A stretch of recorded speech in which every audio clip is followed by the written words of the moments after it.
ನಮಸ್ತೆ ಎಲ್ರಿಗೂ ಒನ್ ಕರ್ನಾಟಕಕ್ಕೆ ಸ್ವಾಗತ. ಇವತ್ತಿನ ಅಪ್ಡೇಟ್ ಏನಂದ್ರೆ, ಈ ಹಳೆ ಪಿಂಚಣಿ ಯೋಜನೆಯನ್ನ ಮರುಜಾರಿಗೊಳಿಸಬೇಕು. ಸರ್ಕಾರಕ್ಕೆ CS ಷಡಾಕ್ಷರಿ ಅವರು ಎಚ್ಚರಿಕೆ ಕೊಟ್ಟಿದ್ದಾರೆ. ಏನು ನೋಡೋಣ ಬನ್ನಿ. ನೀವು ಇನ್ನೂ ನನ್ನ ಯೂಟ್ಯೂಬ್ ಚಾನಲ್ಗೆ ಸಬ್ಸ್ಕ್ರೈಬ್ ಆಗಿಲ್ಲ ಅಂದ್ರೆ ದಯವಿಟ್ಟು ಸಬ್ಸ್ಕ್ರೈಬ್ ಮಾಡ್ಕೊಳ್ಳಿ. ನಿಮಗೆ ಒಂದು ಹೆಚ್ಚಿನ ಲೇಟೆಸ್ಟ್ ಅಪ್ಡೇಟ್ಗಳು ನಿಮಗೆ ಸಿಗ್ತಾ ಹೋಗುತ್ತೆ. ಕರ್ನಾಟಕದಲ್ಲಿ ಹಳೆ ಪಿಂಚಣಿ ಯೋಜನೆ ಏನಿದೆ ಅದು ಜಾರಿಯಾಗಬೇಕು ಅಂದ್ರೆ OPS. ಇದು ಒಂದು ಸರ್ಕಾರಿ ನೌಕರರ ಬಹು ದಿನಗಳ ಬೇಡಿಕೆ ಅಂತಾನೆ ಹೇಳ್ಬೋದು. ಯಾಕಂದ್ರೆ ನಮಗೆ NPS ನಲ್ಲಿ ಅಷ್ಟು ನಮಗೆ ಲಾಭದಾಯಕವಾಗಿಲ್ಲ, ನಮಗೆ OPS ನೇ ಜಾರಿಗೊಳಿಸಬೇಕು ಅನ್ನೋದು ಸರ್ಕಾರಿ ನೌಕರರ ಒಂದು ವಾದ ಆಗಿದೆ. ಸೊ ಹಾಗೆ ಸಂಘ ಕೂಡ ಅದಕ್ಕೆ ಒಂದು ಫಾಲೋ ಅಪ್ ಮಾಡ್ತಾನೆ ಇದೆ. ಸರ್ಕಾರ ಅಂದ್ರೆ ಸರ್ಕಾರಿ ನೌಕರರ ಸಂಘ ಏನಿದೆ ಅದನ್ನ ಸರ್ಕಾರಿ ಸಮಿತಿ ಹತ್ರ ಪ್ಲಸ್ ಸರ್ಕಾರದ ಹತ್ರ ವಾದ ಮಾಡ್ತಾನೆ ಬಂದಿದೆ. ಹಾಗೆ ಸಮಿತಿ ಏನು ಈ ಸರ್ಕಾರ ಒಂದು ಸಮಿತಿನ ರಚನೆ ಮಾಡಿತ್ತು ಅಂದ್ರೆ, ಬೇರೆ ರಾಜ್ಯದಲ್ಲಿ ಈಗ NPS ನ ಕ್ಯಾನ್ಸಲ್ ಮಾಡಿ OPS ನ ತಂದಿದ್ದಾರೆ.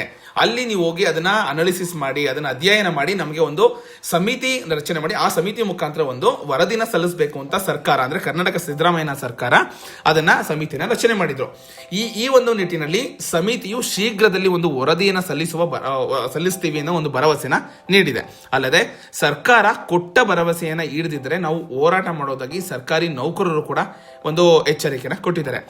ಆರ್ಥಿಕ ಹೊರೆಯನ್ನು ತಪ್ಪಿಸುವ ಉದ್ದೇಶದಿಂದ 2004ರಲ್ಲಿ ಅಂದ್ರೆ ಏನಾಗಿತ್ತು, ಈ ಒಂದು ಹಳೆ ಪಿಂಚಣಿ ಸರ್ಕಾರಕ್ಕೆ ಹೆಚ್ಚು ಒಂದು ಆರ್ಥಿಕ ಹೊರೆ ಆಗ್ತಾ ಇತ್ತು. ಅದನ್ನ ರದ್ದುಗೊಳಿಸಿ ರಾಷ್ಟ್ರೀಯ ಪಿಂಚಣಿ ಯೋಜನೆಯನ್ನ ದೇಶದಾದ್ಯಂತ ಅನ್ವಯ ಮಾಡಿದ್ರು. ಅಂದ್ರೆ ನಾಟ್ ಓನ್ಲಿ ಕರ್ನಾಟಕ, ಎಲ್ಲರಿಗೂ ಅದನ್ನ ಅಪ್ಡೇಟ್ ಮಾಡೋದು. ಯಾಕಂದ್ರೆ ಸರ್ಕಾರಕ್ಕೆ ಅಲ್ಲಿ ದುಡ್ಡು ಉಳಿತಾಯ ಆಗ್ತಿತ್ತು.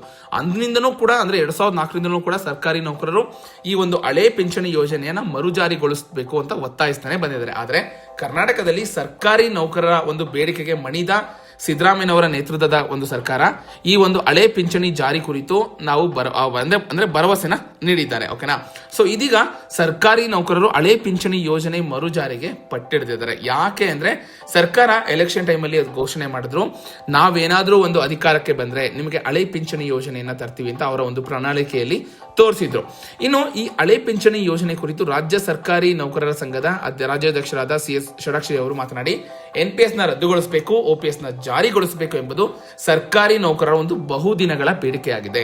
ಸರ್ಕಾರ ಈ ನಿಟ್ಟಿನಲ್ಲಿ ಕ್ರಮ ವಹಿಸಿದೆ. ಒಂದು ವೇಳೆ ಜಾರಿಗೊಳಿಸದೆ ಹೋದರೆ OPS ಜಾರಿಗೆ ಅಥವಾ ಕೇಂದ್ರದ ಮಾದರಿಯಲ್ಲೇ ರಾಜ್ಯ ಸರ್ಕಾರಿ ನೌಕರರಿಗೂ ವೇತನ ನೀಡುವುದಕ್ಕೆ ಹೋರಾಟ ರೂಪಿಸಲಿದೆ ಎಂಬುದಾಗಿ CS ಷಡಾಕ್ಷರಿ ಅವರು ಹೇಳ್ತಾರೆ.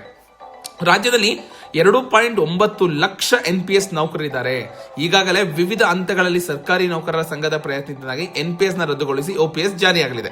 ಇಂತಹ 10 ಬದಲಾವಣೆಯನ್ನು ರಾಜ್ಯದಲ್ಲಿ ಕಳೆದ 5 ವರ್ಷಗಳಿಂದ ಮಾಡಿರುವುದಾಗಿ ತಿಳಿಸುತ್ತಾರೆ. ಹಾಗೆ ರಾಜ್ಯ ಸರ್ಕಾರಿ ನೌಕರರಿಗೆ ಕೇಂದ್ರ ಸರ್ಕಾರಿ ನೌಕರರಿಗೆ ನೀಡುವಂತಹ ವೇತನ ಮಾದರಿಯಲ್ಲಿ ಅಂದ್ರೆ ಈಗ ಕೇಂದ್ರ ಸರ್ಕಾರ ಏನು ಒಂದು ವೇತನದ ಮಾದರಿ ಇದೆ, ಅದೇ ರೀತಿ ಒಂದು ವೇತನದ ಮಾದರಿ ರಾಜ್ಯ ಸರ್ಕಾರದಲ್ಲೂ ಜಾರಿಯಾಗಬೇಕಿದೆ. ಈಗಾಗಲೇ ಈ ಸಂಬಂಧ ರಾಜ್ಯ ಸರ್ಕಾರದ ಮೇಲೆ ಒತ್ತಡ ಕೂಡ ತಂದಿದ್ದೀವಿ. ದೇಶದ 22 ರಾಜ್ಯಗಳು ಸೆಂಟ್ರಲ್ ಪೇ ಯೋಜನೆ ಜಾರಿ ತಂದಿರುವುದನ್ನ ಸಿದ್ದರಾಮಯ್ಯನವರ ಒಂದು ಗಮನಕ್ಕೆ ಕೂಡ ತಂದಿದ್ವಿ. ಅಂದ್ರೆ ನೀವು ಯೋಚನೆ ಮಾಡಬಹುದು, ಈಗ ಕರ್ನಾಟಕ ಒಂದು ಕೇಂದ್ರದ ಒಂದು ಮಾದರಿಯಲ್ಲಿ ಇಲ್ಲ, ಅಂದ್ರೆ ಸ್ಯಾಲರಿ ಆ ಒಂದು ಸ್ಯಾಲರಿ ಸ್ಟ್ರಕ್ಚರ್ ಏನಿದೆ ಅದ್ರ ಪ್ರಕಾರ ಇಲ್ಲ. ಬಟ್ ಬೇರೆ ಇತರೆ 22 ರಾಜ್ಯಗಳು ಈ ಸೆಂಟ್ರಲ್ ಪೇ ಯೋಜನೆ ಜಾರಿಯಲ್ಲೇ ಇದೆ. ಸೊ ಹಾಗಾಗಿ ನಾವು ಅದನ್ನು ಕೂಡ ಸಿದ್ದರಾಮಯ್ಯನವರ ಒಂದು ಗಮನಕ್ಕೆ ತಂದಿದ್ದೀವಿ. ರಾಜ್ಯದಲ್ಲಿ ಮಹಿಳಾ ನೌಕರರಿಗೆ ಅಂದ್ರೆ ಈ ಅಡಿಷನಲ್ ಬೆನಿಫಿಟ್ ಏನಿದೆ, ಈ ಋತುಚಕ್ರ ರಜೆ ಯೋಜನೆ ಜಾರಿಯಾಗಿದ್ದು 9.72 ಲಕ್ಷ ಮಹಿಳಾ ನೌಕರರಿದ್ದಾರೆ. ಇದನ್ನ ಪ್ರಯೋಜನ ಪಡೀತಾರೆ. ಮಹಿಳಾ ನೌಕರರಿಗೆ ತಂದೆ ತಾಯಿಗಳಿಗೆ ಉಚಿತ ಚಿಕಿತ್ಸೆ ನೀಡುವ ಆರೋಗ್ಯ ಯೋಜನೆ ಕೂಡ ಜಾರಿಗೆ ಬಂದಿದೆ. ಈ ಯೋಜನೆಯಡಿ 450ಕ್ಕೂ ಹೆಚ್ಚು ವಯೋವೃದ್ಧರು ಉಚಿತವಾಗಿ ಚಿಕಿತ್ಸೆ ಪಡೆದುಕೊಂಡಿದ್ದಾರೆ. ಸೊ ಏನಾದ್ರೂ ಸರ್ಕಾರಿ ನೌಕರರು ಅಪಘಾತದಲ್ಲಿ ಮೃತಪಟ್ಟಂತವರಿಗೆ 2 ಕೋಟಿ ಪರಿಹಾರ ನೀಡುವ ಒಂದು ಯೋಜನೆ ಕೂಡ ಜಾರಿಯಾಗಿದೆ. ಈ ರೀತಿ ಅನೇಕ ಯೋಜನೆಗಳನ್ನ ನಾವು ಜಾರಿಗೆ ತಂದಿದ್ದೀವಿ ಸರ್ಕಾರದಿಂದ. ಅದೇ ರೀತಿ ಈ ಸ್ಯಾಲರಿ ಸ್ಟ್ರಕ್ಚರ್ ಏನಿದೆ ಇದು ಸೆಂಟ್ರಲ್ ಪೇ ರೀತಿ ಆಗಬೇಕು ಅನ್ನೋದು ಕೂಡ ಇವರ ಒಂದು ವಾದ ಆಗಿದೆ. ಸೊ ಒಂದು ಕಡೆ ಸರ್ಕಾರ ಬೆನಿಫಿಟ್ ಮಾಡ್ತಾನೆ ಬಂದಿದೆ. ಸೊ ಹಾಗಾಗಿ ಇನ್ನೊಂದು ಕಡೆ ಸರ್ಕಾರಕ್ಕೆ ಇವರು OPS ನ ಜಾರಿಗೊಳಿಸಬೇಕು ಅಂತ ಒತ್ತಾಯಿಸ್ತಾ ಕೂಡ ಬಂದಿದ್ದಾರೆ. ಓಕೆನಾ.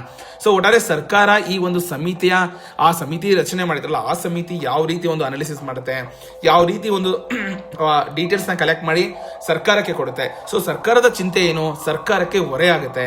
ಸೊ OPS ನ ನಾವೇನಾದ್ರೂ ಜಾರಿಗೆ ತಂದ್ರೆ ಸರ್ಕಾರಕ್ಕೆ ಹೆಚ್ಚು ಬರ್ಡನ್ ಆಗುತ್ತೆ ಅನ್ನೋದು ಸರ್ಕಾರದ ವಾದ ಆಗಿದೆ. ಸೊ ಕಾದು ನೋಡ್ಬೇಕು ಸರ್ಕಾರ ಇದಕ್ಕೆ ಯಾವ ರೀತಿ ಒಂದು ಪ್ರತಿಕ್ರಿಯೆ ನೀಡುತ್ತೆ ಅಂತ. ಸೊ ಇದು ಒಂದು ಲೇಟೆಸ್ಟ್ ಅಪ್ಡೇಟ್ ಆಗಿದೆ. ಓಕೆನಾ. ಸೊ ನಿಮಗೆ ಯಾವ ಒಂದು ಪೆನ್ಷನ್ ಸ್ಕೀಮ್ ಇದ್ರೆ ಬೆನಿಫಿಟ್ ಅನ್ಸುತ್ತೆ ಕಮೆಂಟ್ ಮುಖಾಂತರ ತಿಳಿಸಿ. ಇದೇ ರೀತಿ ಒಂದು ಹೆಚ್ಚಿನ ಅಪ್ಡೇಟ್ಗಾಗಿ ನನ್ನ ಯೂಟ್ಯೂಬ್ ಚಾನಲ್ ಸಬ್ಸ್ಕ್ರೈಬ್ ಮಾಡಿ ಇದೇ ರೀತಿ ಸಪೋರ್ಟ್ ಮಾಡ್ತಾ ಇರಿ. ಧನ್ಯವಾದಗಳು.